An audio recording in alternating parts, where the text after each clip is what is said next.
Well, hello, everybody, and welcome to AWS Security Live. It is your show made for you where we get to talk about AWS cloud security topics in general and how to handle some of those difficult cloud security things that happen in the wild with our AWS partners. We stream live to you virtually every other Tuesday, 8 to 9 a.m. Pacific. And I am one of your co-hosts, Ryan Orsi, in the AWS Partner Organization, running a team of cloud foundation specialists. We get to have fun with partners all around the world. And I'm joined by my other co-host, Mr. Brian Mendenhall. Hey, everybody. Nice to meet you. Nice to see you all again. Brian Mendenhall here. I'm the worldwide head of the Security and Identity Partner Specialist team at AWS. Longest title on the planet. Every year I get another word. We'll see what it's going to be this year. But yeah, so we have some of the best partners on the planet, and we love bringing them to the show to talk about the cutting edge. It's not just like the cutting edge, but also things you've probably never heard or never knew about in security. I learned something new. Ryan, my mind is blown every time we have the show. I'm so excited. It gets scary. It gets funny. It's everything you ever wanted to know about cybersecurity. So who do we have today, Ryan? Today we've got Jack from Panther. Jack, are you backstage, sir? There you are. Good morning. How are we doing? Hey, good. Welcome, and please, folks. By the way, the audience, let us know where you're streaming from, where you're watching from.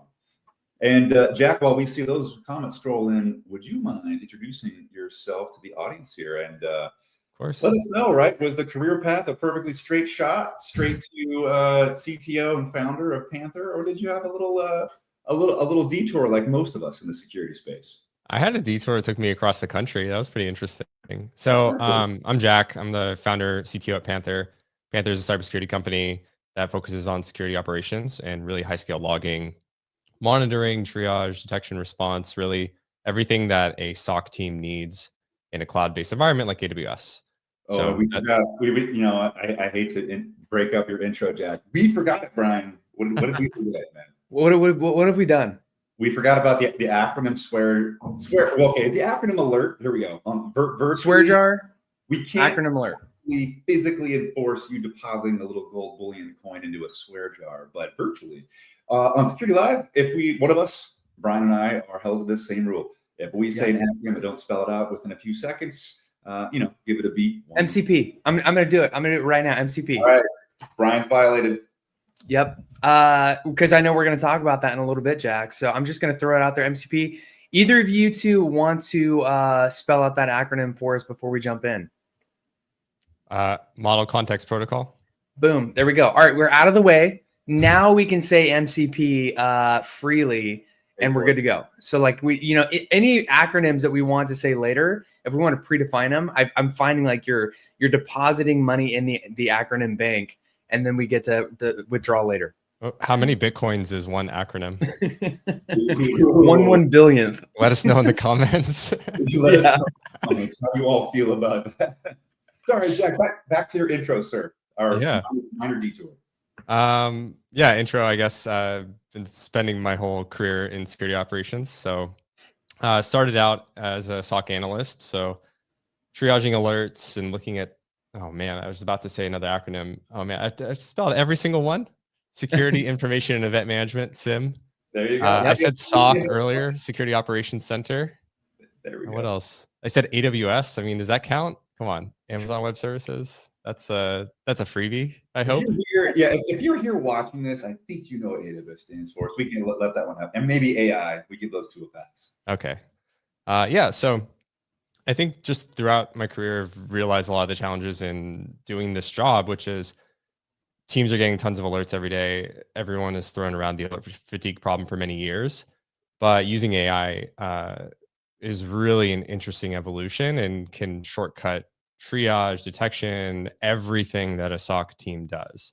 And that's just been a mind-blowing amount of productivity gains. And that's what I'm excited to share with you guys today and maybe do a little live demo. Well, you are squarely hitting like red hot nerve endings here, Jack. I mean, I think my first job here at AWS. What job am I on now? I don't even know. 15. come to AWS and build a managed security service provider or MSSP partner program. It'll be easy. It wasn't easy. It was challenging, but it's been a great experience. And through that, I got to experience into the operations of a security operations center. And I've seen the kind of work that the analysts and triaging processes have to take. And Brian here came from an MSSP / extended detection response background. So tell us, Jack, what's the kind of general problem statement of what SOC analysts are going through right now? It's been the same problem statement for a long time. There's too much volume of signal, so too many alerts. There isn't enough time to really give each alert the level of detail it deserves. And we're just worried that we're missing things. And you never want to be in that position, because missing single details can really make a big difference in the outcome of that analysis. So it's really just a burnout problem and a staffing problem. And that's been the case since I've been in security. And it's only gotten worse over the years with data volumes going up and a lot of people rapidly scaling their companies and having huge amounts of data they don't know what to do with. So we started a company to help solve those problems. And we've built a really strong foundation for AI as well, with those security data lakes and structured data and a lot of like really interesting problems that are very hard to solve too. That's super interesting. So we're seeing that like SOC is the Security Operations Center is a great way to kind of like get into security professionally, like from a career visibility standpoint. It's such a great launching point into anything that you want to do in cybersecurity, right? But as soon as you get in, we're finding that like the burnout rate is high. Like, hey, welcome to the party. By the way, it's 1,000 hours a week. Well, strap up. So we're jumping in. I was trying to math there, but I'm not going to math it. It's math ain't mathin'. Math ain't math. You know, I'm in computers. I know how math works, guys. Science and math. I'm here for it.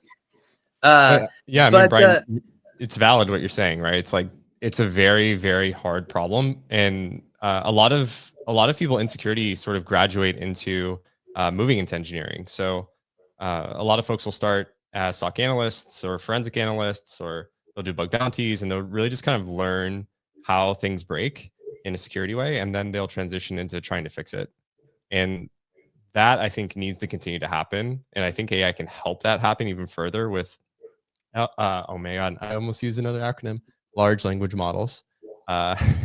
You're great. You're on fire, Jack. You're doing great. I was well prepped and well trained. Thank you, guys.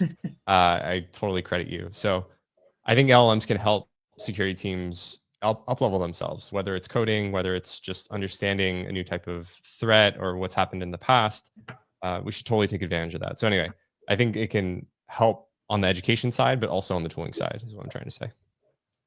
And specifically on tooling, right? So yeah, in our daily lives, we have to interact with, Brian, what do we actually do? You know, what is spreadsheets, emails? I'm joking. We do a lot more of that, but we have to interact with certain technology tools.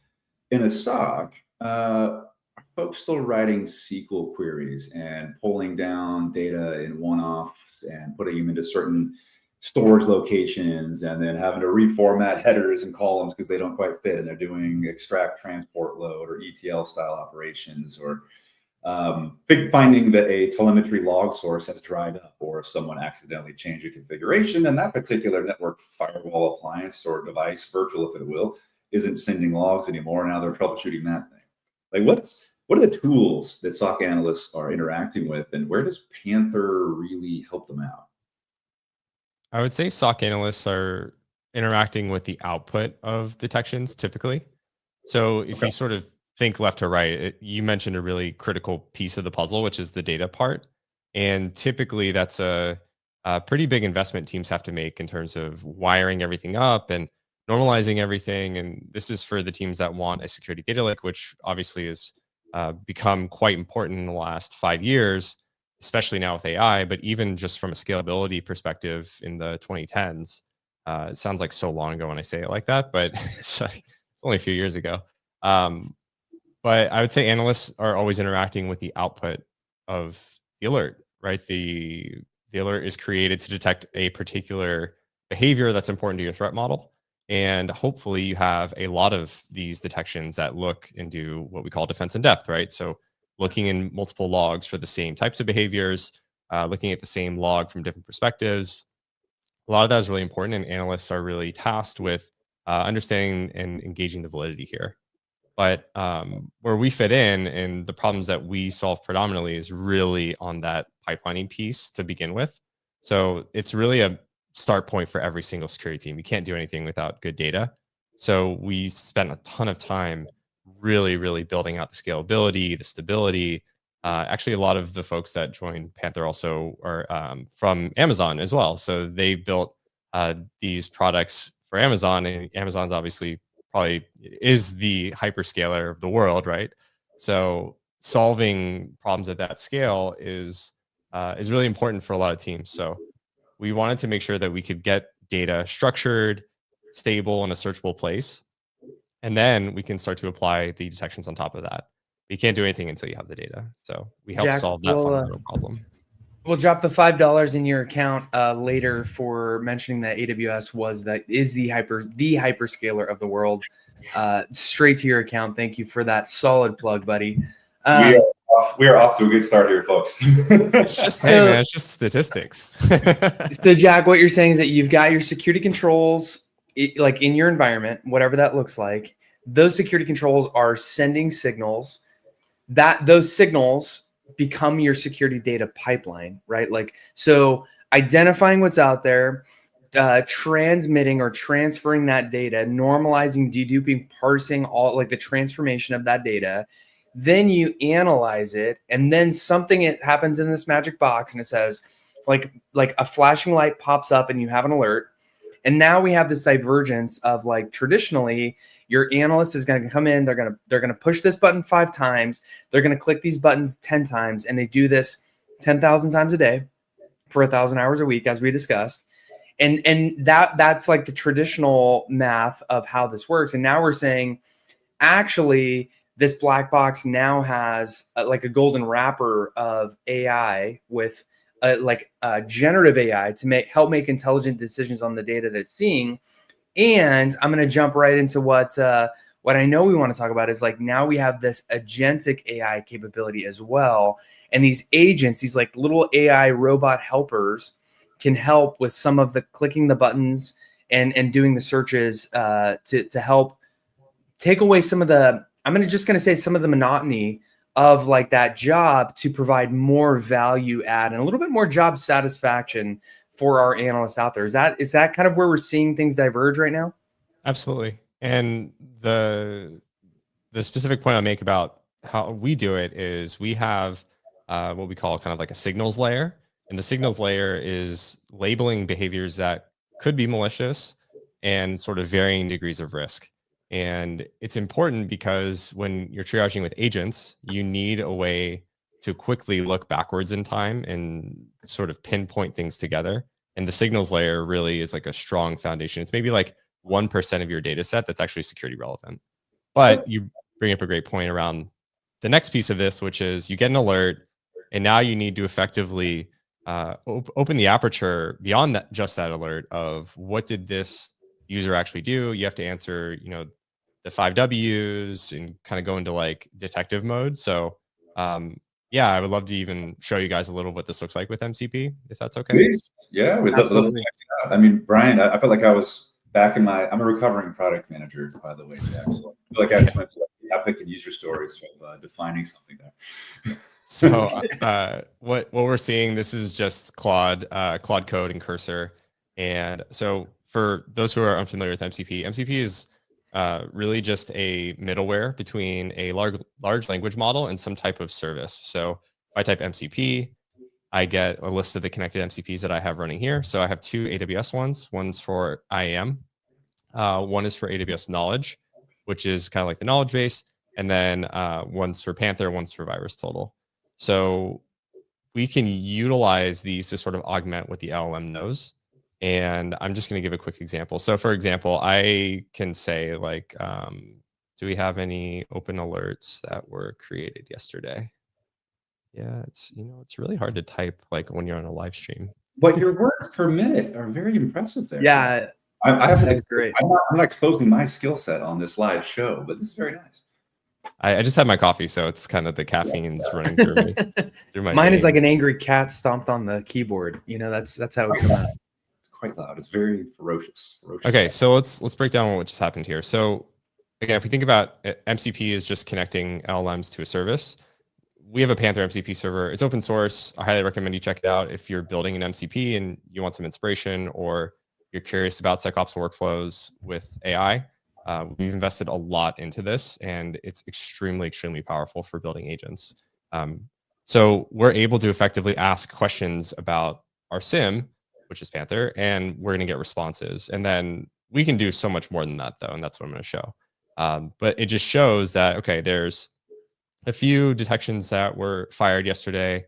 A few detections were actually disabled by some suspicious person named Jack. And then we see some suspicious secrets manager activity as well. So it's like, okay, this is looking pretty interesting. I'm going to grab a prompt that I wrote. So it really just breaks down what's called rule prompting in prompt engineering. So rule prompting, context, goals, tasks, like these are a lot of the principles of prompt engineering. And we're going to do one for triage. So the scenario effectively is some employee, me in this scenario, clicked a phishing email and is now worried about their credentials being leaked.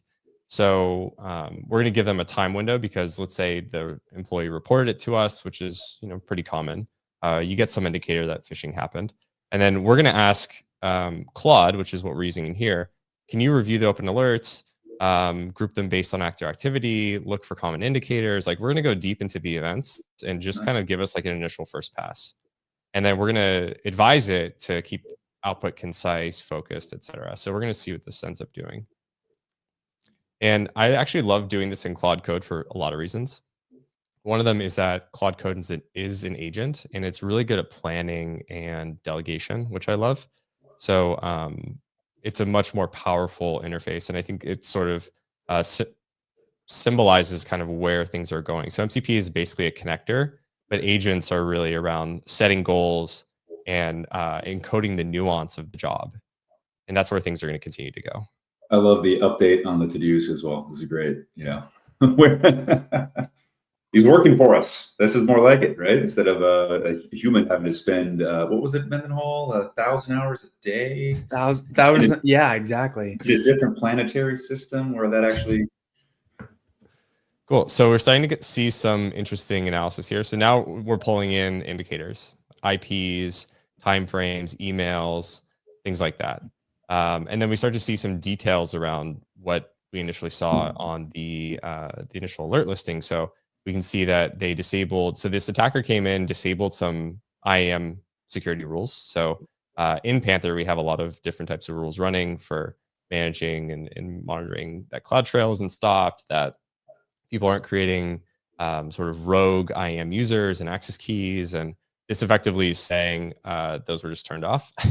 So it's a little suspicious. And then we also see this randomly new actor called backup service account doing some interesting stuff. We see a time frame, which is great. And then we see some evidence of what this user was doing. But again, this is still sort of scratching the surface. We're getting some really interesting findings here, but I really want Claude to do a full investigation for me. So I'm going to give it a second prompt. So as you're going through this, Jack, I'm just thinking for the people watching this show right now, if you are like a SOC analyst, if you're the one that is doing these investigations, this is a great opportunity to work smarter, not harder. Wiring some of these agents up and some of these AI capabilities. We all know, right? Like I worked at, around the SOC as well. You're measured on how many investigations did you do over a one-day time span? What was the rate of false positives? How many actual incidents did you detect? Like all these metrics that you need to live up to. Work smarter, not harder, right? Like you can subcontract your work to Claude with some of these MCP servers to be able to do more investigations, more detailed analysis at scale, right, Jack? Mm-hmm. Exactly right. And Jack, while I do that, we have a question from the audience. elegant, I don't know if I can say that word. Why is this easier or faster via MCP versus the web console? Say it again. Why is it easier or faster doing this via MCP than using like the user interface? Yeah, that's a great question. And we have designed the user interface to optimize for pivoting around and things like that, but it's still button clicks and it's still a mental overhead of deciding how to do the pivot. Whereas I can delegate that to Claude and say, hey, I have this indicator. I don't really know the exact time frame here, so I need you to go figure it out for me. And it's just an accelerated version of that. Awesome. I can actually switch screens if we want to kind of go through that for a second. Let's do that. This could be dangerous. This could be dangerous. Accidentally open up the email instead. It's You all didn't know this, but backstage prior to the show, Jack had screens up and stuff was moving. Hey. Hey. Okay. I mean, this is the typical flow, right? You see, and these are the 2 alerts that plus one other one that came through, but these are the 2 alerts that we just saw. And if I just click into one of them, I see, okay, Jack disabled a bunch of detections. I need to go down and look at the events. I'm like, okay, well, like what detections were they? It's like, all right, let me expand this. Let me look. Okay. Like, let me just keep expanding. And it's just a very manual, right? And I can also do this in search. I can say, okay, like show me all the logs from Jack, from this IP that we're investigating. But again, it's like you're going into this loop of figure out what the query needs to be, figure out the time frame, get a result, and then keep track of that. And the beauty with pulling all that into an LLM is that you can effectively keep all that in the context window, and you can keep track of the actual query IDs and the evidence, and you just have a much more comprehensive view of how this is working. Of course, there are downsides. I'm not going to come on the show and say that AI solves all of our problems today and we're out of a job, because that's not true. But there's a few things that are highly dependent to make LLM successful, which is the direction, the context, and ultimately like how we're driving that from start to finish. So it can obviously make mistakes, but I would say the biggest gain is in pivoting. So being able to give it an indicator like an IP or a username and say, just go find this in this relative time range. And it's very good at writing SQL, which is our backend API interface for this. And this is, so here, that was Panther UI. You were previously inside of Claude using Cursor just to interact with Claude, and you're also interacting with your MCP server into Panther. Well, that's what we were, just for the audience's information there. Right. So yeah, I mean, it's a good point though. I mean, there's certain workflows that you need a visual for, and I'm just doing this to demonstrate MCP, by the way. I think that as time goes on, these will make their way into agents. MCP is just kind of like one of the stops on the way. But ultimately where this ends up going is we don't want people to have to prompt engineer their agents all the time, because that's not scalable. However, this is really just demonstrating the power and the potential to continue to develop with MCP. And this really shines as an ad hoc interface as well. So if you just want to ask random questions, you want to also wire it up to multiple MCPs, like that's really where the benefit of this comes in. And I can tell it's so tailored to you and your job, like the person you're pretending to be here, Jack. But it's so tailored to what you need to do for your mission, right? Exactly. Yeah, that's exactly right. And then it can also adapt to the way that you prefer to do triage, which is really important. Because ultimately, if we can encode the best practices into our agents, that's just going to allow us to think at a more strategic level and really like direct the agents to do the busy work for us. I personally never want to write SQL again, so I think that's great. And also, the agent's better at it than me anyway, so that's fine. But I know in a split second or a few series of seconds that the agent can determine the time window, it can pivot, and then it can collect all this back, which is what we're looking at here. Right. So now we have a timeline based on all these queries, all these data lake queries that were just run. We see some errors, by the way. I won't gloss over those. Like, it happens sometimes. Claude has some strict limits on tool calling, but the beauty with this is that it's very adaptive. So if it runs into a limit or an error, it just like quickly fixes it. And by the way, we as humans hit these all the time. We fat finger a command, we forget the function, whatever it may be. But this is much more quick and automatic. So we get this really nice breakdown ultimately, and we get some new indicators like an IPv6. That's really interesting. IP switch. And by the way, I did do this. You took yourself down. I took myself down. But it's pretty remarkable how accurate and how much time this just saved. Like if I were to do this investigation, there's no way I could have done it in the 10 minutes that we've spent talking. And it's been pretty passive too. I've obviously built the prompts, but the prompts are not really that detailed, right? It's like I'm giving you a role, I'm telling you what I want, and I'm being very articulate about what I want. And I think that's a really important skill as we start to use AI and MCP in these tools. That's super interesting. And that prompt can just be templatized, right? Of like when you do your investigations, give it a role, give it an objective, request the output in a certain format, and you're just pasting things into that template to get the same consistent outcome, right? Mm-hmm. That's right. Yeah. I mean, if you have a series of prompts, it's very reliable, as I think we're seeing here. You can get more creative too. Like if you wanted this in a markdown file, like can you write this into investigations as a markdown file, right?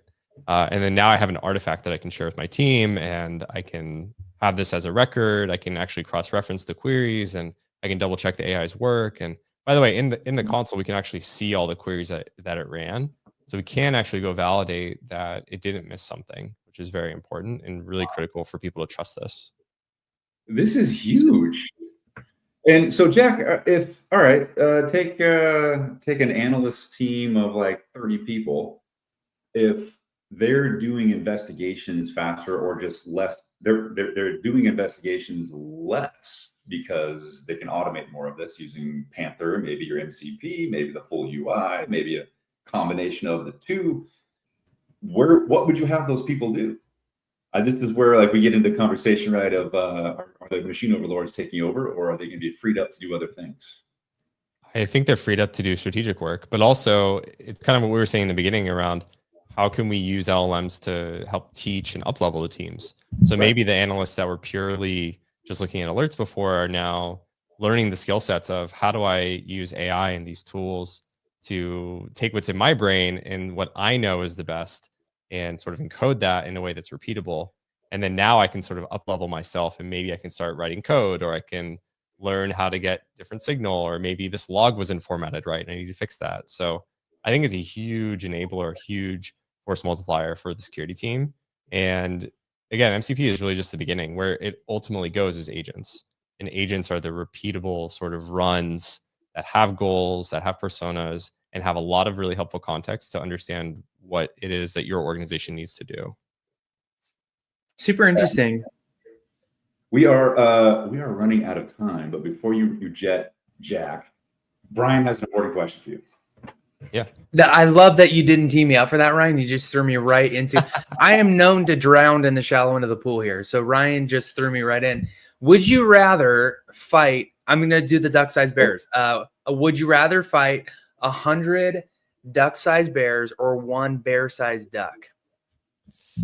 I have to go with a bear-sized duck, just a single one, Single one, easier. And then you just take it out on the legs, because ducks have small legs. I just think that's a good strategy. I don't think they can back up very easily too. Yeah, exactly. And you might be able to like entice them with a large loaf of bread and see how that works out. Yeah, I think it would work out pretty well, actually. Jack, perfect. Panther, thank you so much for joining us on Security Live. Folks, stay tuned. Brian and I will be right back with the next segment.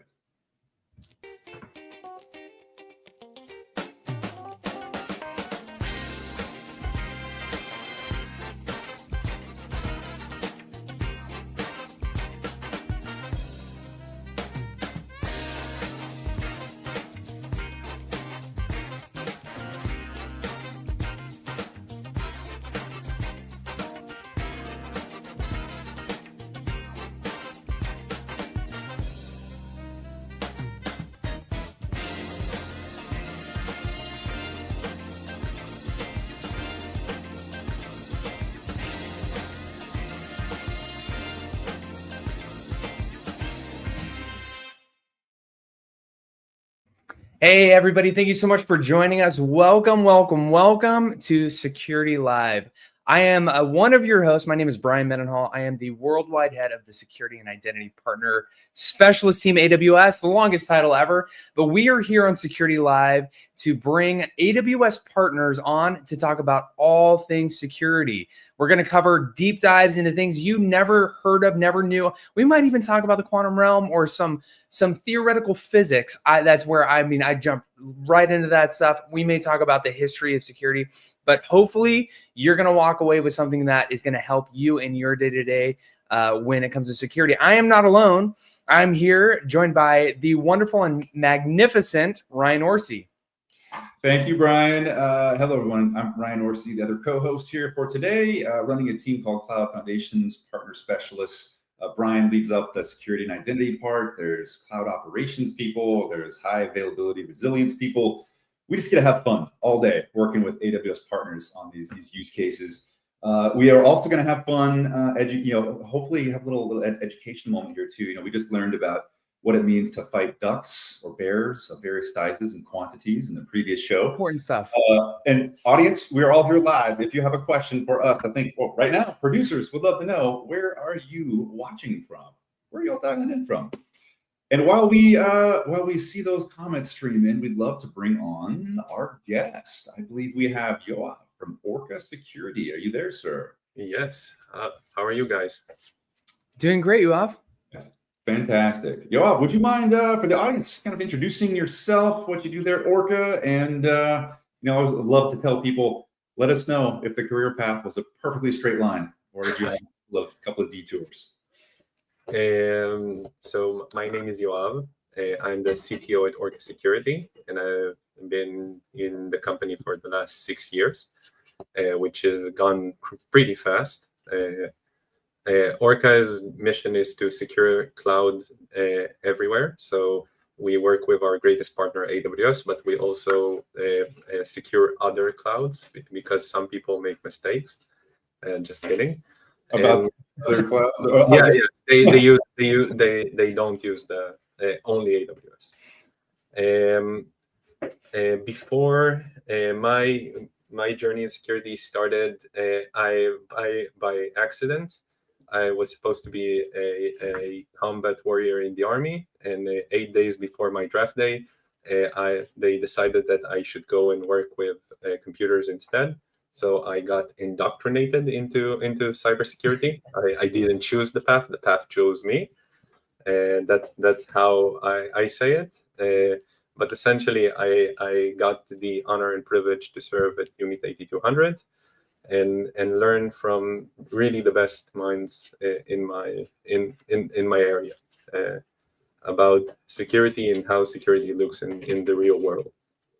And yeah, then from there I went and decided that security is a solved problem, that we don't need any more security products or security, because I saw when I left the army, things like hardware mitigations were coming into Windows machines, and I said to myself, well, it's basically done. Memory corruptions are a dead art. We should move away and do other things. And I was definitely wrong, and I spent my next years working in startups and also big companies as a researcher or security architect or CTO or all of the above. Well, we are glad your path has led you to security, to working with AWS at Orca there. Thanks for that, Yoav. And hey, maybe you can kind of give us, from your perspective, right? You're CTO here and at Orca.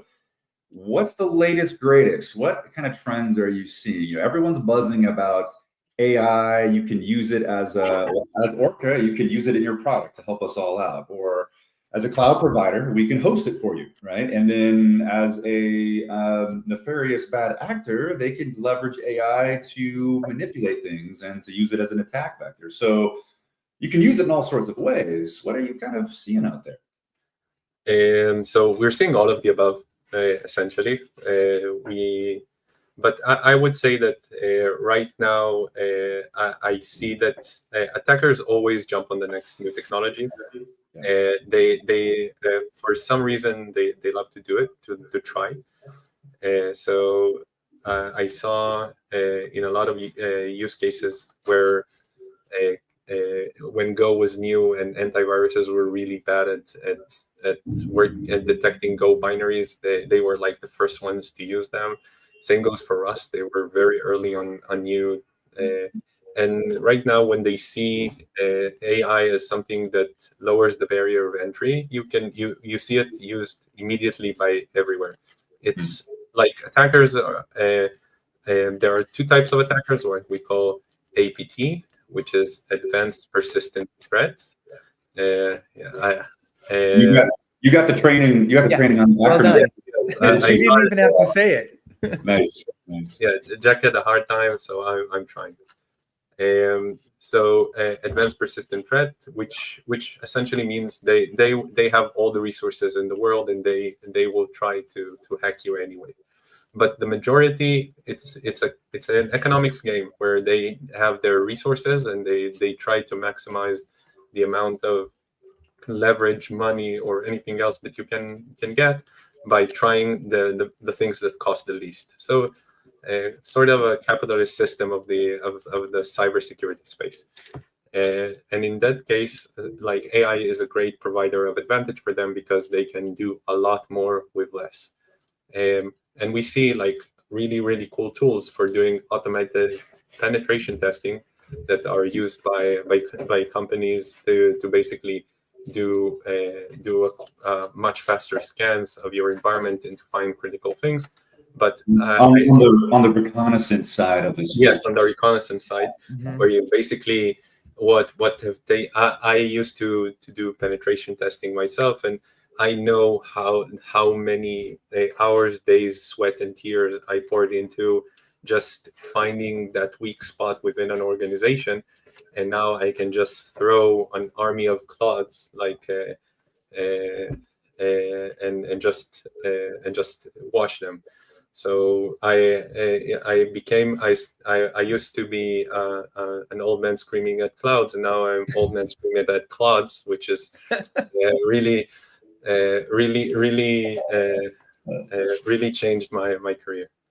But on the flip side, as you've seen with Jack in the previous one, and also we in Orca, we leverage AI tools as well, and we think about them as the great equalizer, where if before you were dependent on the budget of your IT department or your security department to basically you had to prioritize all the time.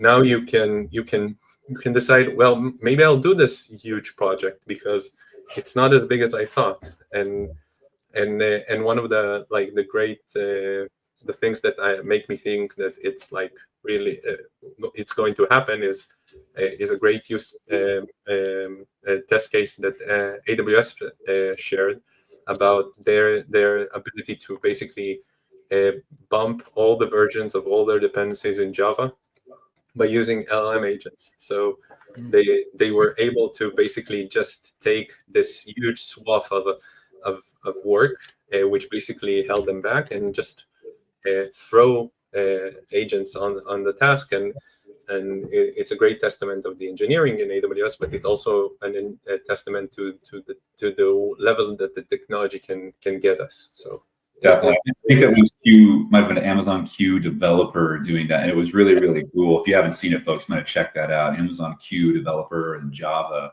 It was an internal thing across Amazon. I mean, Amazon's a gigantic company outside of just AWS here.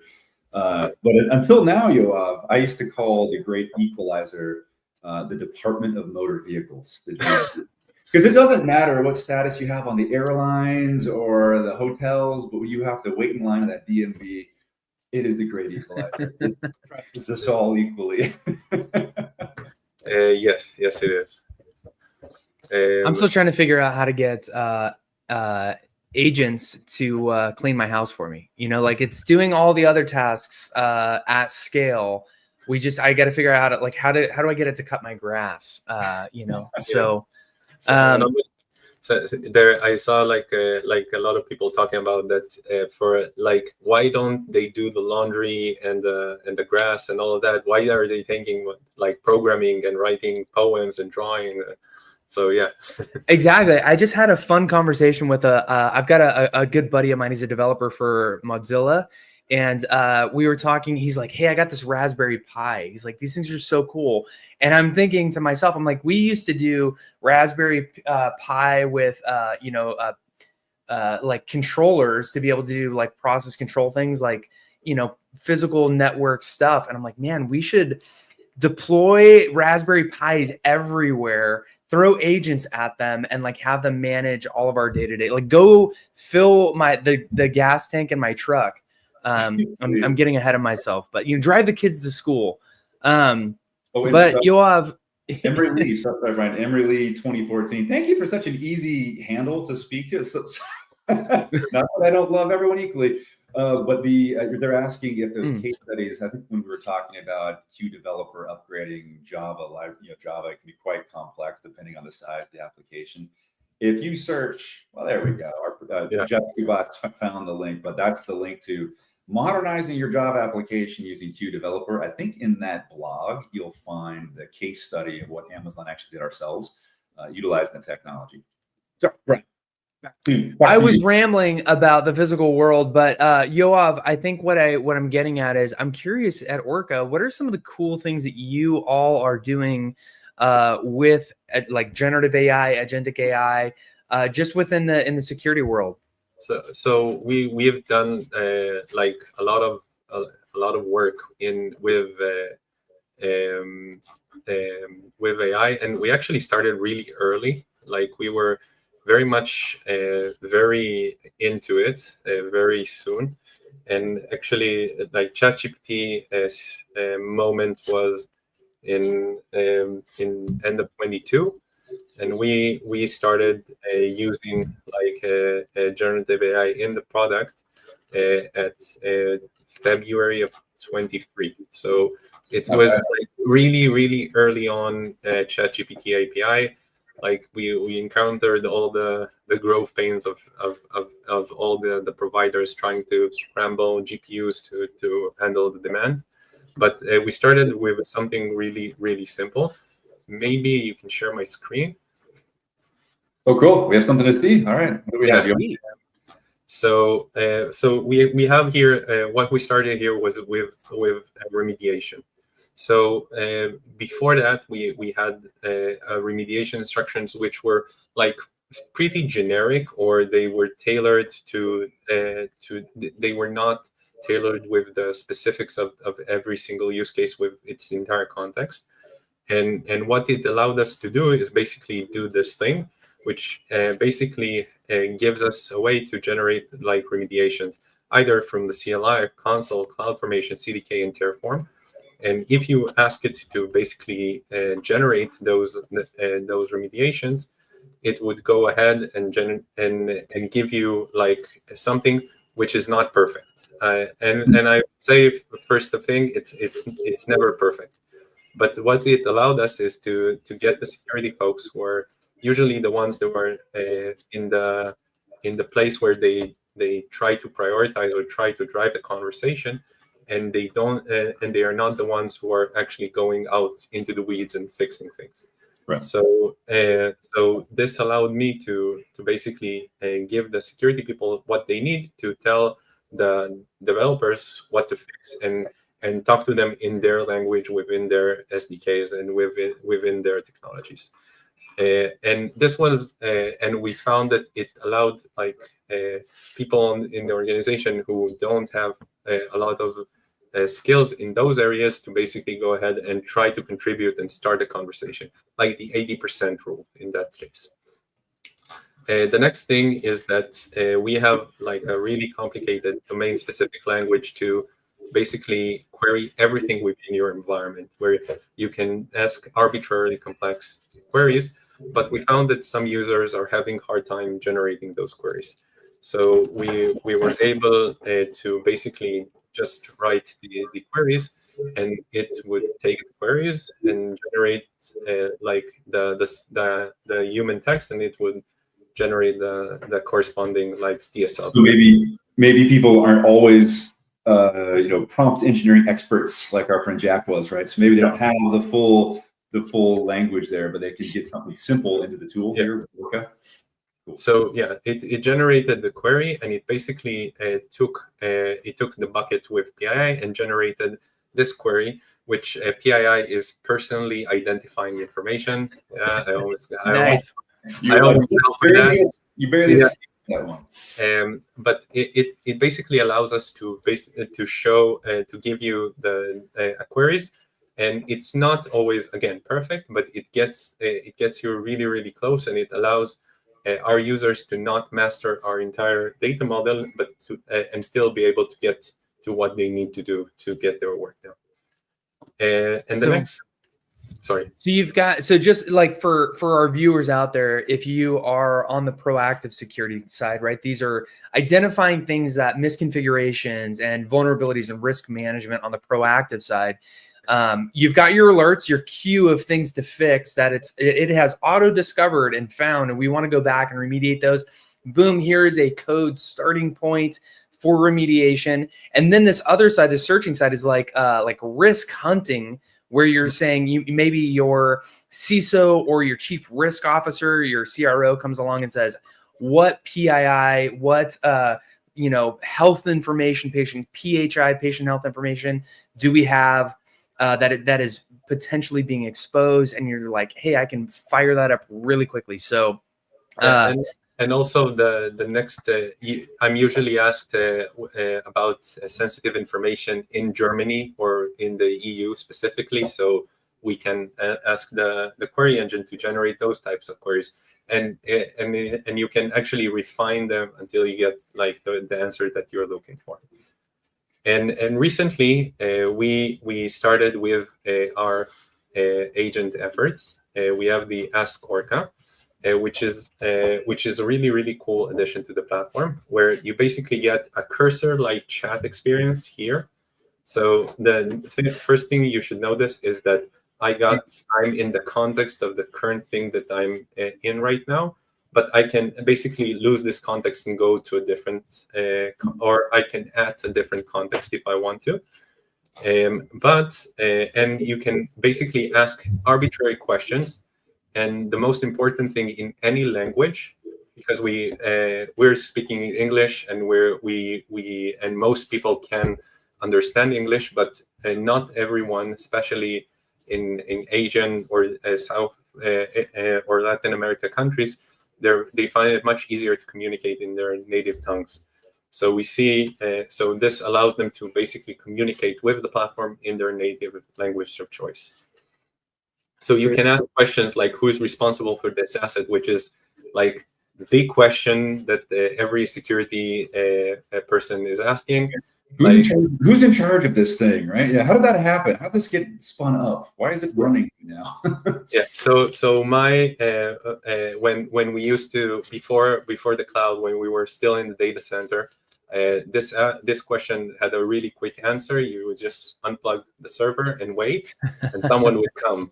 I'm reading the top of that, and I still want to unplug that server there, Yoav. That looks pretty bad. Yeah. So, but it allows us to basically ask arbitrary questions, and the agent has the ability to access all the data model within the context of the current user in the platform and ask very complex queries. It can like work for minutes to generate like a really succinct answer, and it's one of those things that allows. We thought it's going to be only for our customers, but we find that our CS and support and also our developers are using it all the time to work with the system and do a lot of things. So it's really useful for everything. Absolutely. So can you it's recommending, hey, you can't just unplug this thing. It's also, it looks like it's showing you dependencies. And is it giving you responsive like recommendations based on the exposure of the action that's going to be taken as well? So you can ask for recommendations, but you can also like you can tell him what should they start with, or what's the leading issues, or what type of data does it have. and it tries to compile this information into a single bucket. But Wow. but also it has access to our exposure data, so it can tell you what is this accessible from the internet or from external networks. What types of users does it have access? Can it access other things? So you can basically go ahead and look for those other things that it can access. So, for example, we have an SSH key. We have an AWS key here, which corresponds to this AWS users who has all those additional permissions. So you can basically look at the entire risk of this environment from this lens, which is you're doing like a threat model, dynamic threat model on the fly here for that asset. Yes, very personalized threat model per asset. This is great, Yoav. Yeah, no, and the visualization is great for us humans. That we may be reading. We're not agents yet. Right, we're not agents yet. We're to string that together. What else could go wrong should this thing be compromised, or if it is compromised? Great work. Thank you. So I'm done with showing things. We can ramble back on AI. That's awesome. Well done, sir. And then, so I noticed right in that tool, a lot of focus on adding additional context to an event or an alert. I imagine and of course you're spanning across multiple clouds. Thank you for doing that, by the way. I mean, hey, people run things in multiple areas. We all, you might be surprised, right? But if you call AWS for some help with an incident response, you're going to get help and advice with partners in security incident response, using partners across other areas of your environment as well. What about companies that are asking these questions? And Brian, I think you and I have been in these meetings before recently. They ask us, how do I get visibility on what my developers or just users of my company are using for AI? The visibility of it. Again, the age-old security saying you can't secure what you can't see. I'm looking at maybe Orca and your technology, at least for the cloud environments. If AI is in use or an MCP server is being called from an application running in the cloud, I think you can see that, right? With Orca, you can present that to people. Yeah, definitely. You can basically show them all the AI services that they're using in the cloud. For example, Bedrock and SageMaker. But you can also see the data to use for training. And on the flip side, we can find you all the MCP servers in your environment. So it's one of those things that it's really nice to show it to a prospect and have them tell me, yeah, we don't use MCP in the company, we don't allow it, and then finding out that apparently they are used and quite popular. But again, I think that in the case of visibility, it's like AI is very similar to any previous technology that we were hyped about. It's just the amount that it was very useful very quickly to a lot of people. And I think that's what scares people, the rate of change, not just the technology. Technology itself is, if I bucket it down to, I can see where it's data security is part of it, where you want to make sure that no data leaks your environment. And there is also part of it is application security, where you don't want like things like prompt injection, basically doing things that SQL injection did a few years back. And there is this thing where they're non-deterministic or stochastic, depending on who you're talking to. So if I wrote this code, I write unit tests for this code. Why is this code misbehaving when exposed to cosmic radiation, or I don't know, like any other thing? So solid. Brian did warn you all, audience, so we might get into some freaky stuff here. So Sci-fi. Yeah, what happens when your code goes macro cosmic? So I was just gonna say, Yoav, you have so much visibility into so much security data. As I understand, this goes into the Orca research pod, right? And what are you finding in this research pod? Like, what are you guys seeing? What is it that is is coming out of all the visibility that you have? So first, we publish an annual report, what we call State of the Cloud, and you're more than happy to check it out. It tries to summarize the trend that we're seeing across our entire state. But one of the cool things is that you get to see trends and one of the cool trends that we're seeing is that customers can, using the platform, adopt good practices and close out the most critical things. You mentioned context before, so context is key, and context it gets repopularized right now for the LLMs or agents that we're talking about. Context engineering is now a term thrown around a lot, but for us it means that you're working.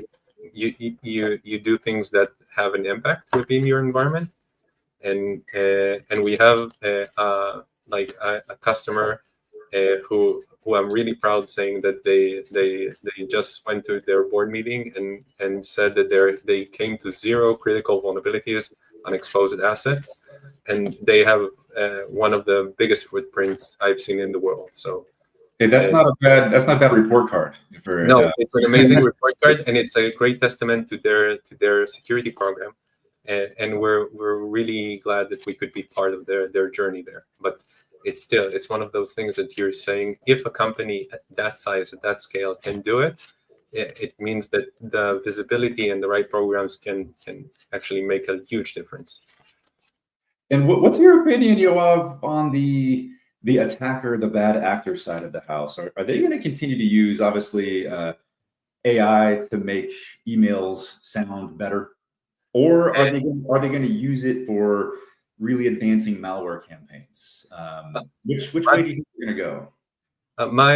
What worries me is the deep fakes. If you can talk to your CEO and see your CEO and make sure and see him and he has the right cadence and the right, like, you see him and this guy is fake, yeah, we're doomed. Like it's going to, like, right now there is a great distortion of the perception of reality in that case. Like, I'm not sure. I have a 4-year-old and a 1-year-old at home. I don't know what's going to be real or not real for them, like, in a few years. My daughter right now expects that she can talk to the phone, and the phone can generate images for her. So it's usually like a long conversation where she just asks for unicorns and she gets something else, and then she screams at the phone. But it's a really, really interesting time to live in. It is. I'm not sure that my kids are real. I'm just kidding. The lawn's getting mowed. I know one of your sons is real. Yoav, we are running short on time, but before we let you go, what's the last thing you ordered on Amazon.com? A sewing machine for my wife. What a good husband. What a good wife. I mean, hey. No, it's for her birthday. I hope she's not watching because it's a surprise. Audience, gosh. I'll help Yoav out. Keep it quiet, at least for another day, 2 week. How far out are we? Yeah. Dude, we're not getting, we don't have Prime in Israel. We have to wait. Very nice. Well, Yoav from Orca Security, thank you for joining us, sir, on Security Live. Don't forget, we stream every other Tuesday, 8 to 9 a.m. Pacific. Until next time, see you all later. Bye, everyone.